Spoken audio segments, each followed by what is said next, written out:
Le garçon a fait pipi sur sa mère par erreur. Le soir, Anne découvre qu'une touffe de poils a poussé sur les parties de son corps tachées de pipi. Plus étrange encore, des moustaches blanches ont poussé sur son visage, et ses dents sont devenues plus pointues. Au début, Anne n'a pas attaché d'importance à cette affaire. Mais le lendemain, lorsqu'elle jouait avec son fils dans le parc, alors qu'elle emmenait son fils se promener dehors, un groupe de chiens est venu vers Anne. Elles aimaient beaucoup l'odeur d'Anne, et Anne trouvait aussi agréable de jouer avec ses chiens. Mais dans les jours qui suivaient, Anne était réveillée chaque nuit par les aboiements d'un groupe de chiens. Elle sort de la maison et découvre que les chiens sont accroupis dans la cour, comme pour l'attendre. Ça rend Anne très heureuse, et elle a joué joyeusement avec les chiens dans la cour. Depuis lors, le comportement d'Anne a progressivement changé. Quand elle dîne avec son fils en public, elle mange directement avec les mains et aboie sans cesse, comme si elle était réellement devenue un chien. Le fils d'Anne commence aussi à imiter sa manière de manger. Ce n'est qu'au moment où les gens autour la regardent avec des yeux étranges qu'Anne commence à retenir ses comportements. Le soir, Anne entend à nouveau les chiens aboyer dehors. Alors elle sort avec impatience. Peu à peu, elle marche de plus en plus vite, puis court comme un chien. À ce moment-là, Anne semble vraiment être devenue un chien. Elle commence à renifler l'odeur de l'herbe fraîche sur le sol et à faire des mouvements de grattage avec les mains.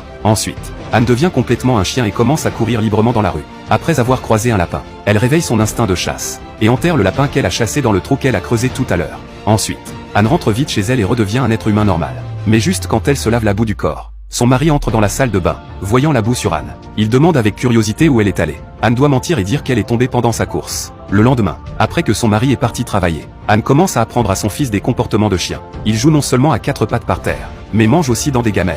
Ensuite, Anne construit un confortable panier à chien pour son fils. Contrairement à toutes attentes, le fils aime beaucoup ce mode de jeu. Il s'endort paisiblement dans le panier à chien en peu de temps. Anne pense que cette manière de s'occuper de son fils lui convient parfaitement. Elle partage même son expérience éducative avec d'autres mamans. Mais son mari ne approuve pas du tout cette façon de s'occuper de l'enfant. Il ne comprend pas pourquoi il faut donner à son fils à manger dans une gamelle et le laisser dormir dans un panier à chien. Pour cela, Anne doit expliquer que c'est seulement comme ça que son fils dort paisiblement. Mais le mari pense toujours que cette méthode éducative n'est pas correcte. Il ne sait pas du tout combien il est dur de s'occuper d'un enfant. Un jour, Anne participe à une réunion d'amis. Et quand elle apprend qu'un mari d'une amie aime beaucoup s'occuper de leurs enfants à la maison, Anne tombe dans la réflexion. Parce que son mari ne s'occupe jamais des affaires de l'enfant à la maison. En apparence, il s'occupe de l'enfant. Mais en réalité, il joue aux jeux vidéo sur le canapé. Pensant au traitement injuste qu'elle subit, Anne explose enfin à ce moment. Elle aboie soudain comme un chien. Ensuite, Anne court dans la rue et se laisse aller à courir pleinement. Comme si elle ne trouvait son propre bonheur que quand elle devenait un chien. C'est un excellent film digne de réflexion intitulé Nightbeat.